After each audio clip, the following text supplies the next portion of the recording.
하나님 말씀 보겠습니다. 마가복음 16장 14절서부터 마가복음 16장 14절서부터입니다.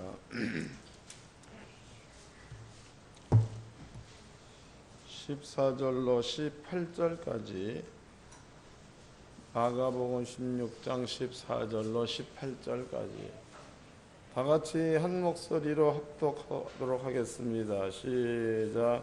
그 후에 한 유명한 제자가 음식을 먹을 때에 예수께서 저에게 나타나사 저의 믿음 없는 것과 마음이 완악한 것을 꾸짖으니 이는 자기에게 살아난 것을 본 자들의 말을 믿지 아니함이로라. 또 가라사대 너희는 온 천하에 다니며 만민에게 복음을 전파하라. 믿고 세례를 받는 사람은 구원을 얻을 것이요 믿지 않는 사람은 정죄를 받으리라. 믿는 자들에게 이런 표적이 따르리니 곧 저희가 내 이름으로 귀신을 쫓아내며 새 방언을 말하며 뱀을 집으며 무슨 독을 마실지라도 해를 받지 아니하며 병든 사람에게 손을 얹은 즉 나으리라 하시더라. 아멘. 여러분께 오늘 들려드릴 말씀의 제목은요, 메르스 대처법입니다. 그래서 우리 하나교 성도님들은요, 이 말씀을 잘 좀 이해를 하시고 꼭 믿음으로 사시기를 바랍니다.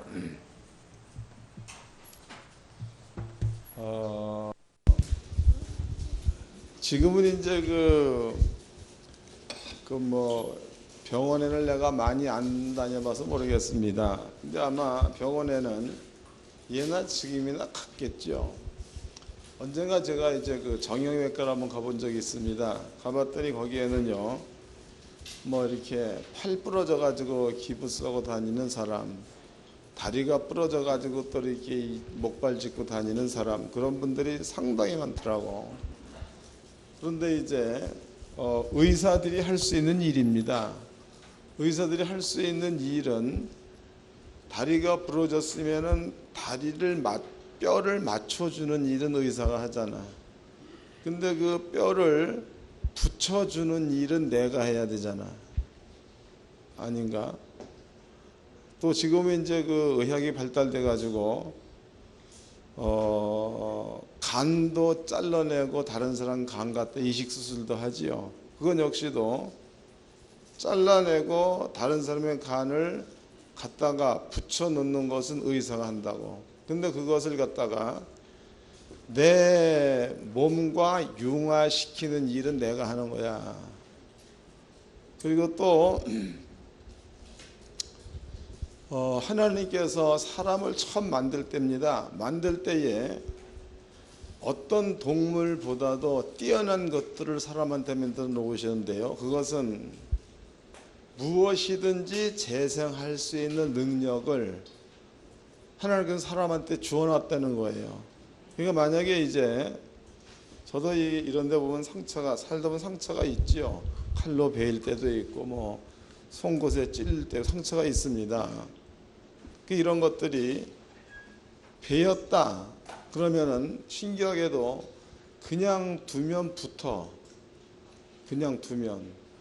또 지금은 요새는 이제 그런 환자들 제가 못 봤는데 옛날에 우리 어렸을 때만 해도 그렇죠. 어렸을 때만 해도 종기가 많이 났잖아.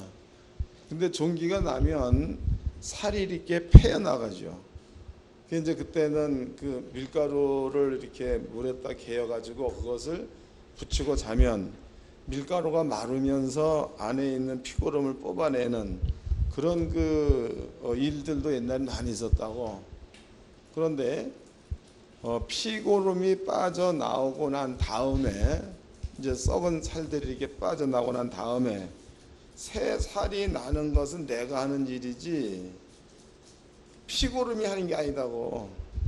내가 하는 겁니다. 이게 하나님께서 전 세계 사람들한테 모두 주신 은혜다고. 그럼 여러분들이 이건 안 믿는 자들에 관한 이야기입니다. 이러한 지금 우리나라에 두려운 병이죠. 메르스 그러면은 상당히 전달력도 빠르고 또 전염력도 빠르고 벌써 죽은 사람도 꽤 많이 나타났죠. 여러 가지 그 방송국에서는요 그것에 대한 이야기를 계속 얘기를 해. 그래서 뭐 늘 하는 얘기가 몇 사람 죽었다, 몇 사람 격리됐다, 또 어느 병원이 폐쇄됐다, 어느 병원에 뭐가 발생했다 이렇게 해버리니까 사람들의 머리 가운데는 메르스에 대한 면역력이라든가 방어 능력이 나한테는 충분히 있다는 믿음보다도 그런 그 말들에 의해서 내 마음에 두려움이 먼저 와버려. 두려움. 근데 이것이 성경에서는 아주 나쁘다고 얘기를 합니다. 성경을 찾아보겠습니다. 이건 안 믿는 자들도 믿는 자들도 깨닫고 가야 될 부분이라고. 요한일서입니다. 요한일서 3장을 보겠습니다.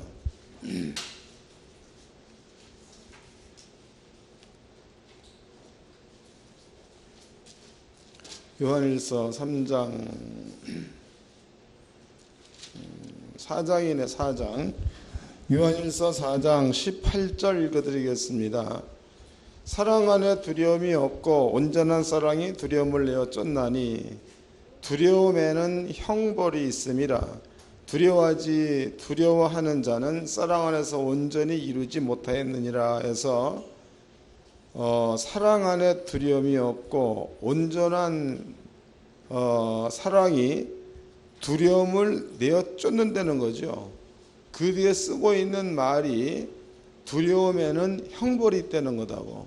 그러면 이제 여러분들이 내가 나를 사랑한다, 나에 대한 믿음이 크다, 그 얘기는 바꿔 얘기해 본다면은 두려움에는 형벌이 있으니까는 형벌을 내어 쫓을 수 있는 능력이 나한테는 형성이 되어져 있다, 그런 뜻이 되겠죠.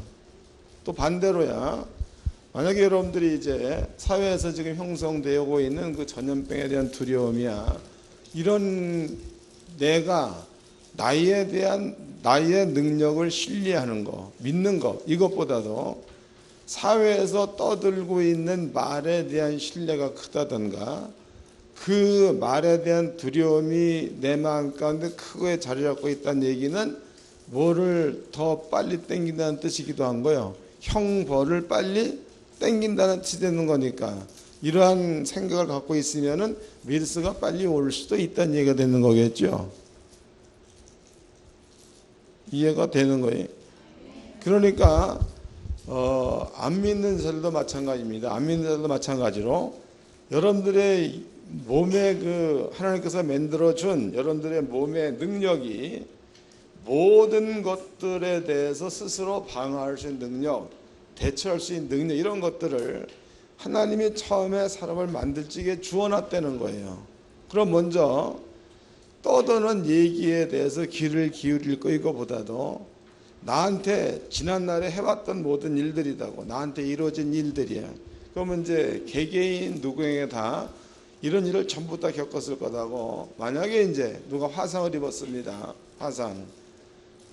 약 가지고 치료를 받았겠죠. 그런데 그 화상 입은 상처 부분들을 재생시키는 작업은 내가 한다는 거죠. 내가. 또 이제 내가 만약에 부러졌다 어디가, 그러면 의사들은 뼈를 갖다가 붙여주는 그런 일을, 맞춰주는 일을 해.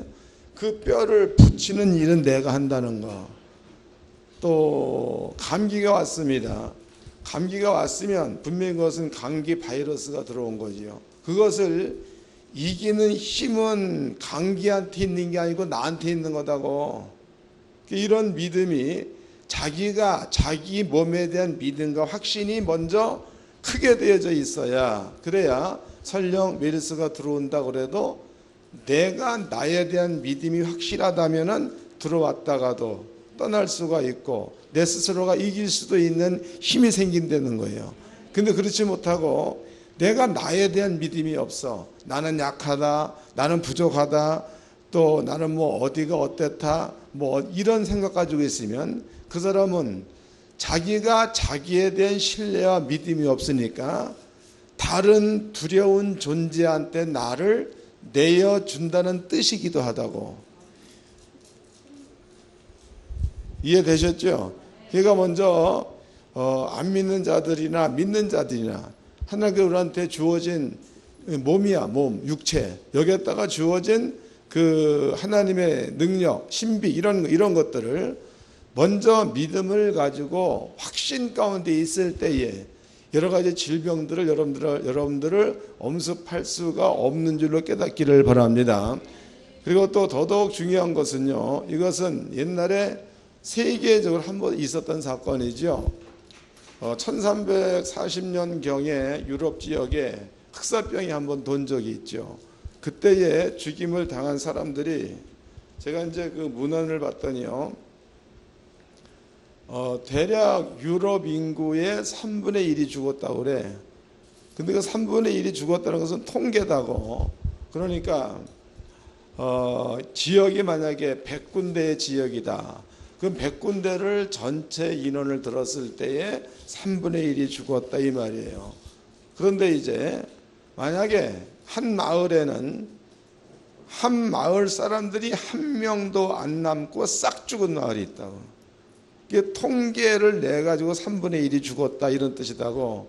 그때 당시에 정치라든가 경제라든가 종교라든가 그다음에 이제 문화라 이런 것들이 한꺼번에 마비돼 가지고 그냥 막 혼란 가운데 빠졌던 시기가 있었죠. 그런데 중요한 것은 그때에도 너무나 신기한 게 확실한 믿음을 갖고 있는 자들이 사는 지역에는 찍었다는 거예요. 그 역사적으로 증명이 되는 거다고. 또 이제 그 질병이 왔다가 점차적 없어지는 게 아니야. 점차적. 질병이 왔다가 어느 순간에 흑사병이라고도 하고 페스트라고도 얘기하죠. 어느 순간에 그것이 갑자기 없어진 거다고. 이것은 의학이나 과학으로는 설명 불가합니다. 왜냐하면 균이라는 것은 존재해서 언제든지 퍼질 수 있고 언제든지 옮겨갈 수 있는 게 균입니다. 상식이 그런 거죠. 그런데 역사적으로 그 활동이 어느 날 갑자기 끝난 거야. 이것은 학문적으로는 이게 증명할 수가 없습니다. 이게 학문적으로는. 그러나 성경적으로는 증명이 가능해. 찾아보겠습니다. 사무엘하 24장입니다. 사무엘하 24장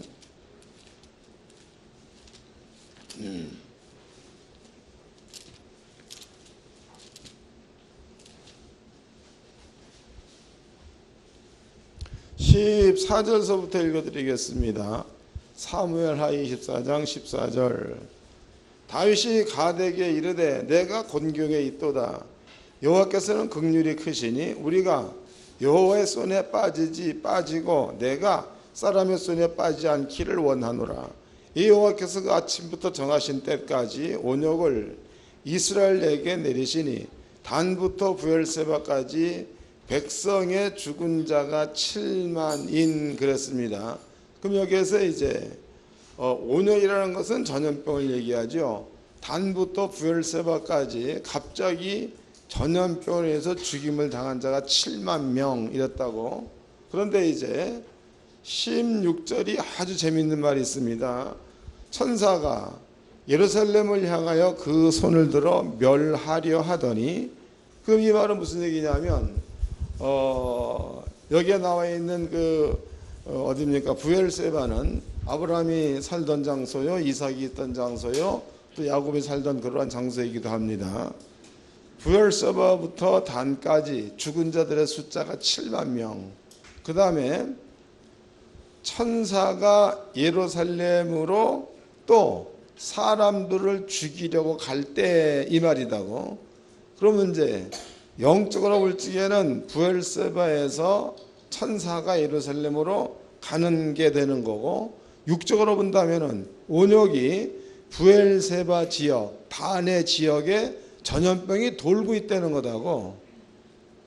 그럼 하나님께서 천사 보고 내 손을 멈추어라 이래서, 그러면은 천사가 온역을 가지고 예루살렘으로 가다가 멈춰 버리면은 단서부터 부엘세바까지는 전염병이 있었으나 예루살렘으로 가는 그 길목에서는 끊쳐졌다는 거지요. 그 뒤로 전염이 안 됐다 이 말이다고. 그게 성경적으로는 증명이 됩니다. 그런데 옛날에 있었던 그 일들은요, 성경적으로는 증명이 되나 의학이나 과학으로는 증명이 안 돼. 그렇게 엄청나게 많은 사람이 죽었는데 그렇게 그 균에 의해서 옮겨갔던 그 전염병이 하루아침에 어떻게 끝날 수 있느냐. 이거는 해석 불가합니다. 그 성경으로서는 가능하다고. 여러분들이 이런 일들이 앞으로 가면 갈수록 더 심한 것들이 성경적으로 본다면은 더 많으면 많았지 줄어들지는 않는다는 겁니다. 그럼 우리가 해야 될 일은요, 바람을 통해서, 숨을 통해서, 손을 통해서 전염병이 옮겨오는 거다고. 그런데 지하철 탄다, 혹은 뭐 병원에 간다, 혹은 식당에 간다, 언제 누구를 어떻게 만날지 모르는 거 아닙니까? 또 균이라는 것은 차라리 균, 이래서 쓰여진 균이 눈으로 보이면 얼마나 좋겠어. 근데 여러분들의 눈에 그건 절대 안 보이는 거죠. 근데 성경은 얘기하기를 우리한테 이미 하나님께서는 충분히 모든 것들을 방어할 만한 체계를 아버지가 주어 놓은 겁니다. 그럼 여러분들은 먼저 내 몸에 대한 신비를 먼저 믿어야 되겠죠.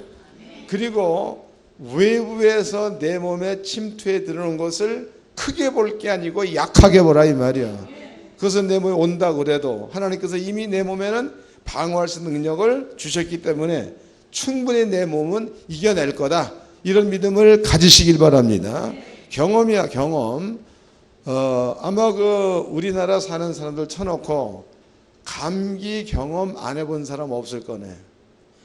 감기.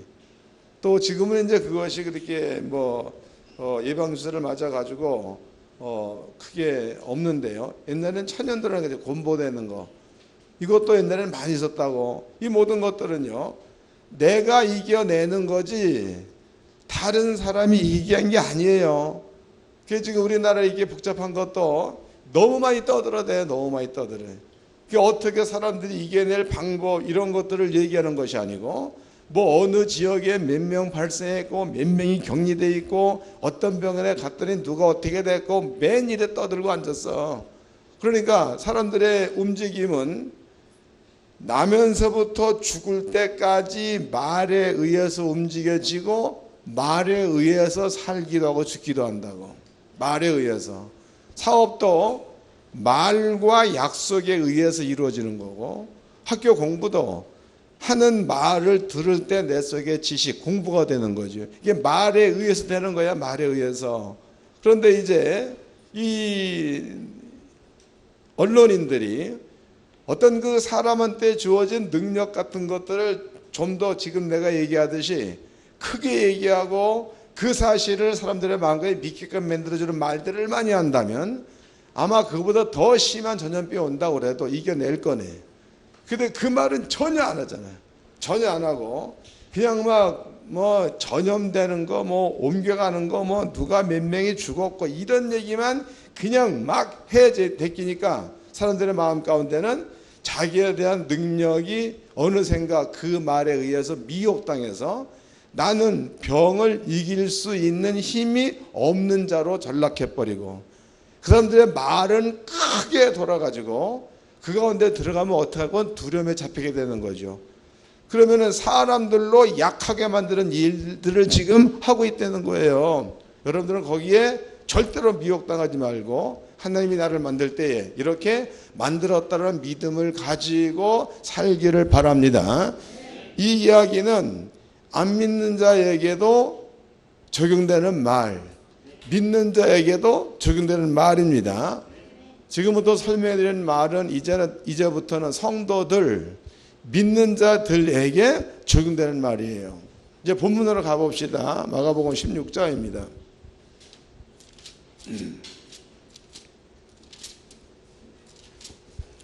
16장 14절 읽어드리겠습니다. 16장 14절.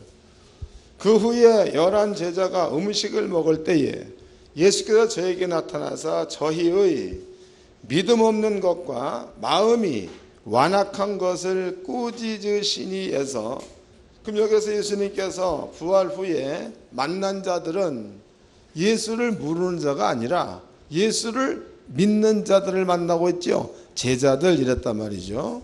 그럼 여기서 우리가 한 가지를 깨달아 보도록 합시다. 그러면은 제자, 물론 여기서 그 만난 제자는 12명의 제자가 되겠죠. 한 명은 죽었죠. 11명의 제자. 이 제자 앞에 예수께서 나타나셔가지고 저희의 믿음이 없는 것 이랬다고. 믿음이 없는 것. 그 다음에 또 저희의 완악한 것 이런 말을 썼다고. 그럼 바꿔본다면 믿음이 없으면 완악한 거야. 뭔 말인지 아세요? 여러분들이 믿음이 없고 사람이 온순하다 그러면은 그것이 그 사람 좋다로 볼 수 있고 참 순하다라고 볼 수 있는데, 성경은 얘기하기를 믿음이 없으면 그 사람이 순해도 완악한 사람이래. 주께서 하신 말씀이죠. 이걸 뒤집어 보면 믿음이 있다. 믿음이 있다. 그렇다면 바꿔 보면 믿음이 있으면은 온유한 자가 되는 거겠죠. 완악의 반대는 온유한 자 아니에요. 믿음이 있으면 온유한 자가 되는 거다고. 예수님께서 제자들을 만났습니다. 저희의 믿음 없는 것과 완악한 것을 꾸짖으시고 이랬다고. 그럼 예수님께로부터 책망 듣는 자는 믿음이 없고 완악한 자가 예수께 책망 듣는 거지, 믿음이 있고 온유한 자는 예수님은 책망할 게 없다는 거다. 근데 문제는 이러한 얘기를 들은 자들이 예수님께서 제자라고 지명한 자들이라는 거예요. 아닌, 예수와 전혀 이런 자가 아니고 예수님께서 볼 때에 너희들은 내 복음을 전해야 될 자, 그래서 제자로 부른 자들이 예수가 보기에는 믿음이 없는 자로 보는 거고 완악한 자로 보고 있는 겁니다. 근데 여기에서 믿음이 없다는 것을 우리가 어떻게 그러면 분별할 수 있는가? 이 분별법입니다. 성경을 찾아보겠습니다. 누가복음 23장을 보겠습니다. 누가복음 24장 1절서부터 읽겠습니다. 누가복음 24장 1절.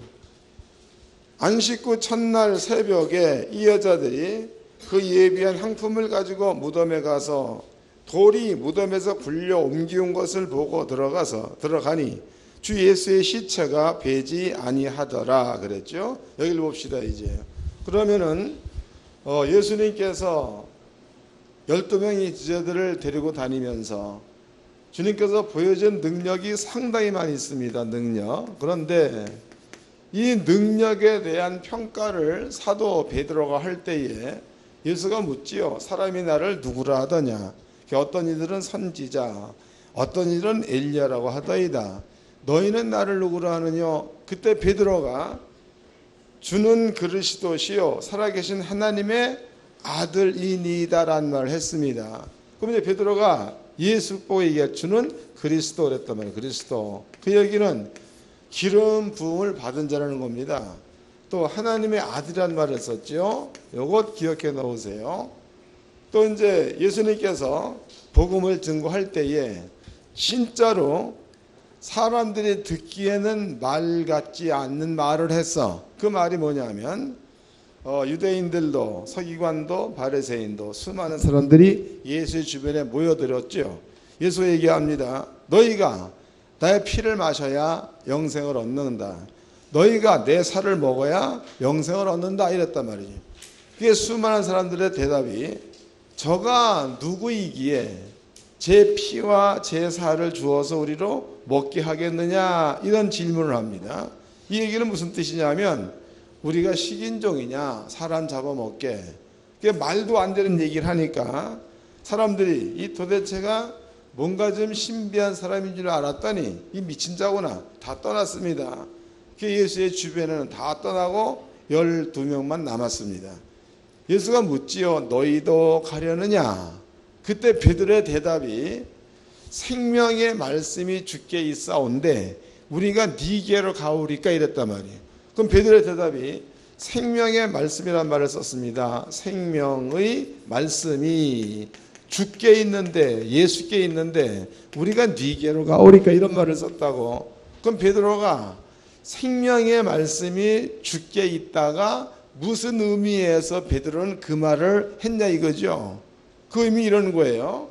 이제 예수님께서 베드로와 함께, 예수님께서 제자들을 먼저 배에 태우고 너네들은 바다 건너 가버나움으로 가라 이랬단 말이에요.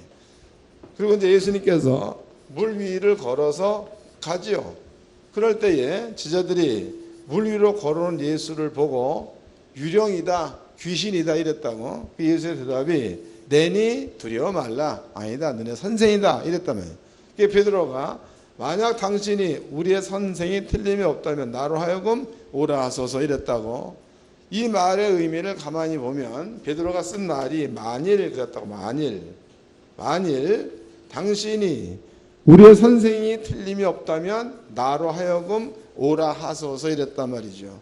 그러면 베드로의 입장에서는 물 위로 걸어오고 있는 예수를 베드로가 볼 때에는 예수로 본 거요, 귀신으로 본 거요? 베드로가 볼 때에 귀신으로 본 거요? 예수로 본 거요? 예수로 봤으면 만이란 말을 안 썼죠. 그 다음에 귀신으로 봤으면 당신이 주시면 말을 안 썼겠지. 이 말은 베드로는 여기에 서 있는 자가 귀신인지 예수인지 모르겠다는 거예요. 그 다음에 쓴 말이 당신이 만약에 우리의 주가 틀림이 없다면 나로 하여금 오라 하소서란 말을 썼죠. 그 베드로가 이 말을 왜 썼는가 하면 예수가 말하니까 귀신 떠나고, 예수가 말하니까 죽은 자 살아나고, 예수가 말하니까 그물 던지가 많은 고기를 잡았다 이 말이에요. 그 베드로가 오라라고 말하소서해서 예수님께서 베드로 향해서 오라라고 얘기를 했어.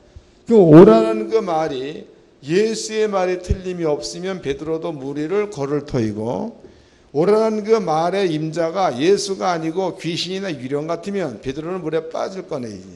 이래서 베드로가 얘기한 거죠.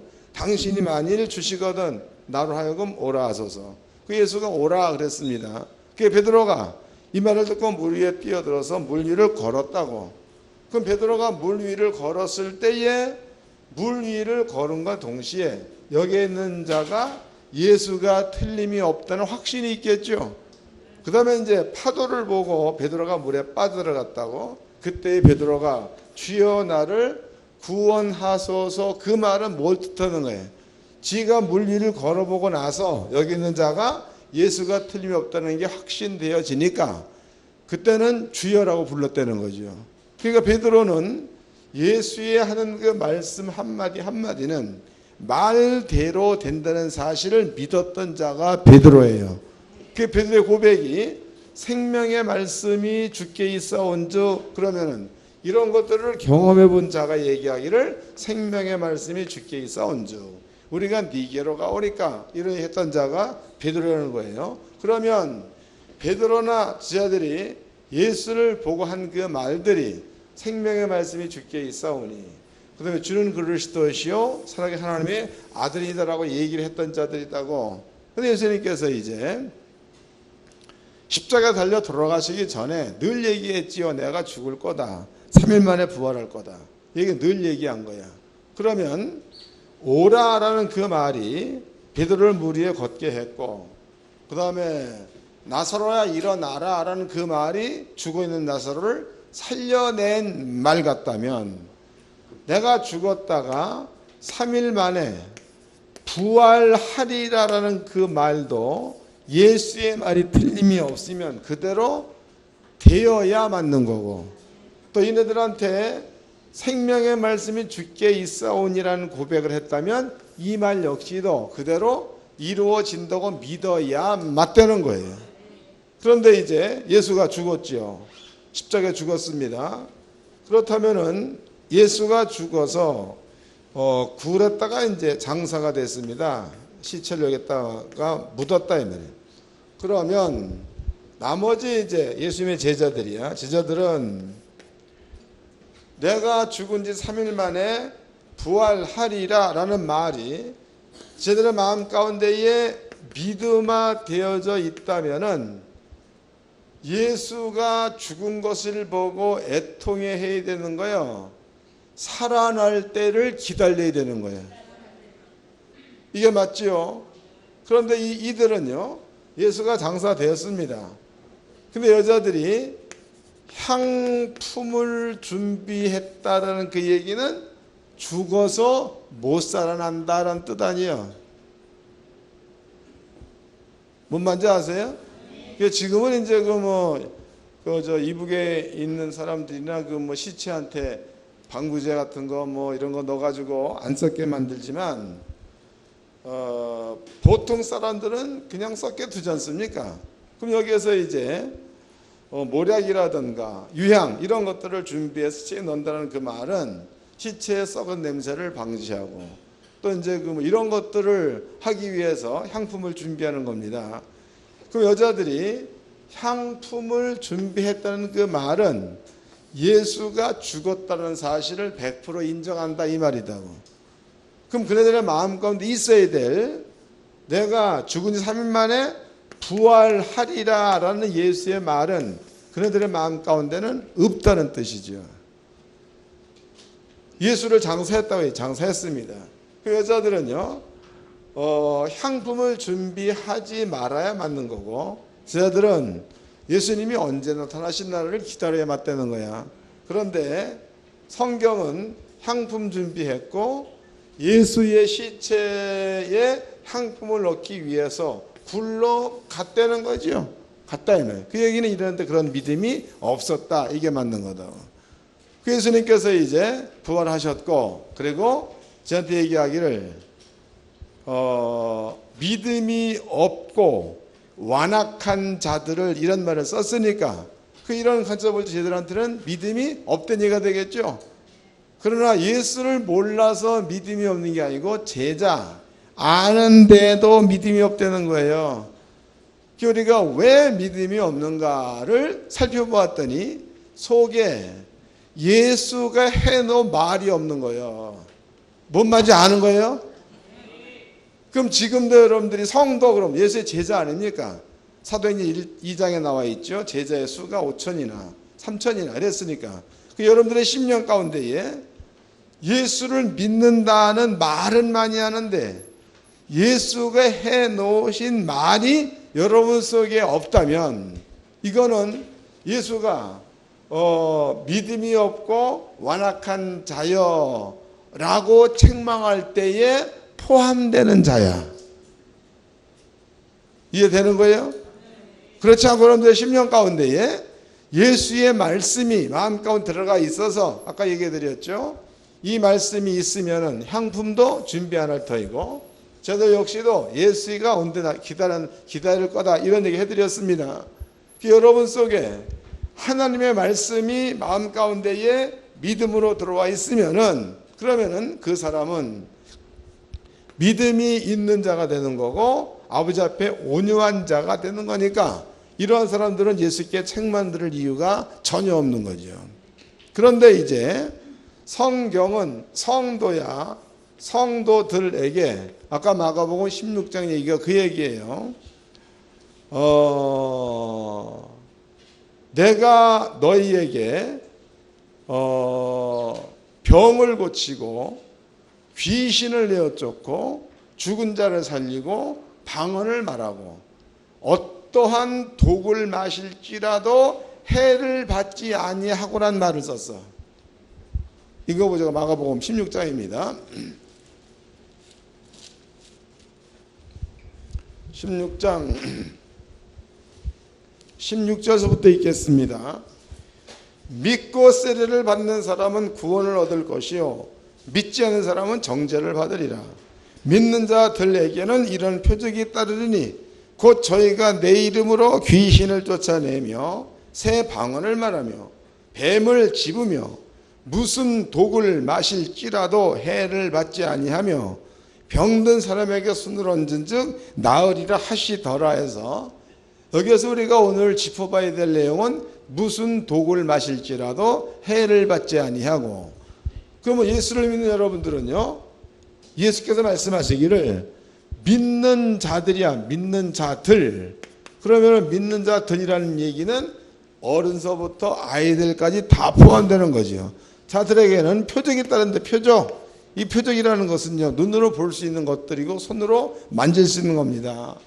표적이 따르는데 그 표적의 종류가 뭐냐? 내 이름으로 귀신을 내어 쫓는다. 또 내 이름으로 병을 고친다. 또 어떠한 독을 마실지라도 해를 받지 않는다. 그 다음에 또 방언을 말할 수가 있다. 이런 얘기를 했다 이 말이지. 그러면 예수를 믿는 믿음을 가진 자들은 손을 얹으면 병이 낫는다. 그 다음에 어떠한 독을 마실지라도 해를 받지 않는다. 이래 놨어 예수님께서.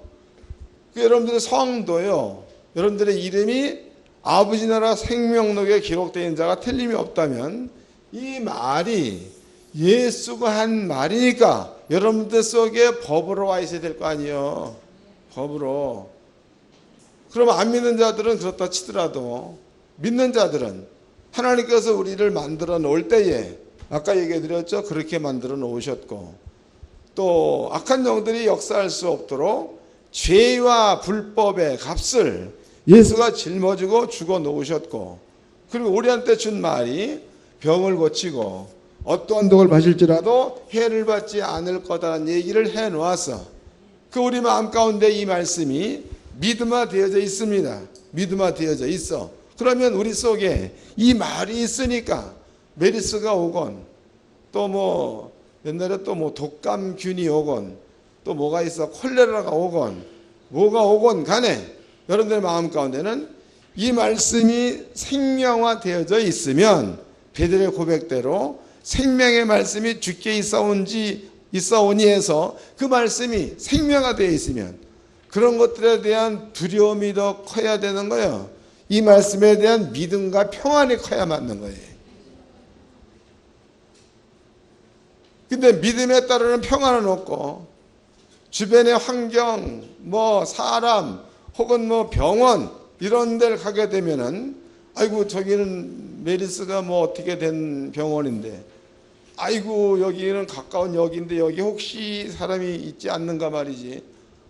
화장실은 거기 화장실 거기 혹시 그 균이 이래 버리면은 예수가 볼 때에 믿음이 없고 완악한 놈들아 이럴 거네.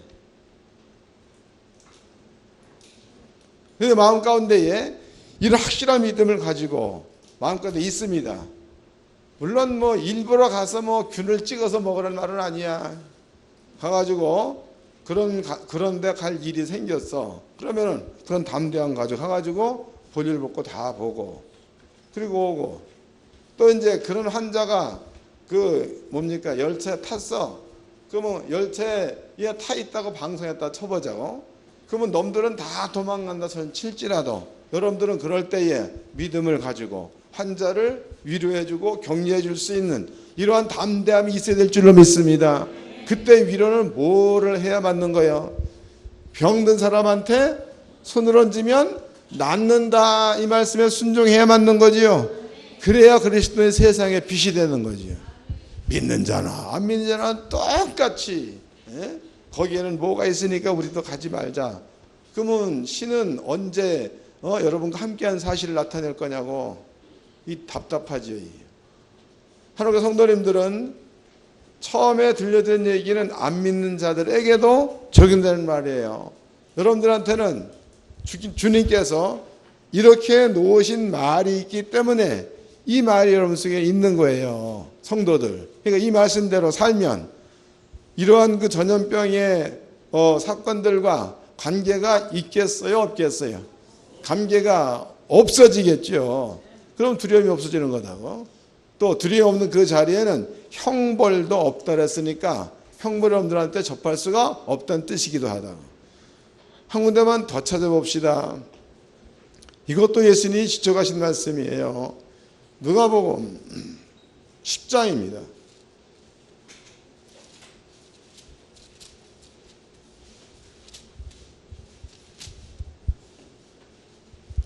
누가복음 10장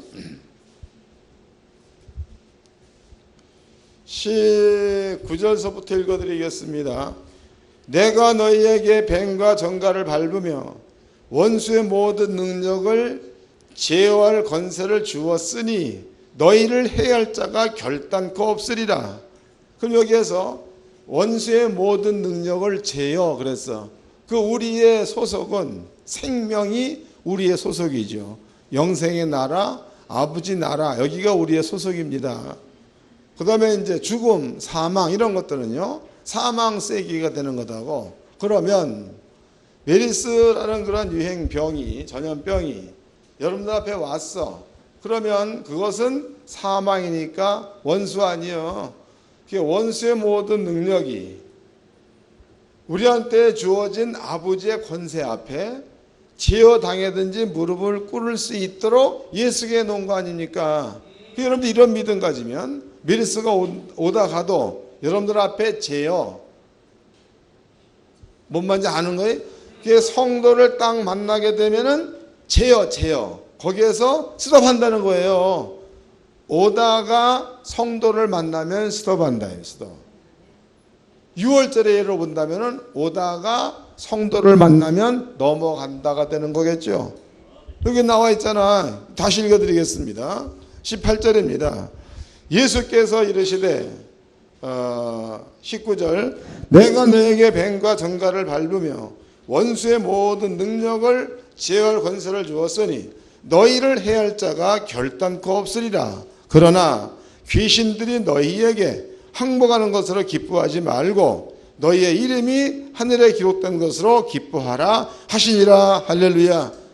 여기에 기록되어 있지 않습니까? 그래서 하나님께 성도님들은요, 사회가 뒤숭숭한데 거기에 마음이나 영혼을 뺏기는 어리석은 자가 되지 말고 나는 하나님 나라에 내 이름이 기록되어 있다는 것과 하나님의 자녀의 권세가 내가 있다는 믿음이야. 이런 믿음을 가지고 주변 환경을 다스릴 줄 아는 지혜로운 자가 되기를 주의 이름으로 축원합니다. 나라가 어렵습니다. 이제 가뭄도 지금 들어가지고 막 땅이 갈라지고 막 그러잖아. 또 이제 어떻게 공교롭게도 질병이 왔잖아. 근데 이 말이 성경 이사야서 28장 얘기가 딱 맞습니다. 이사야 28장에 뭐라고 나와 있습니까? 그것도 읽어보자고.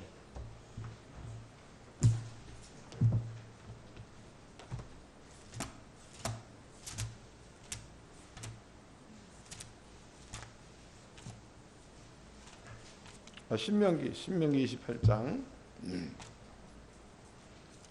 신명기 28장 21절서부터 읽어드리겠습니다.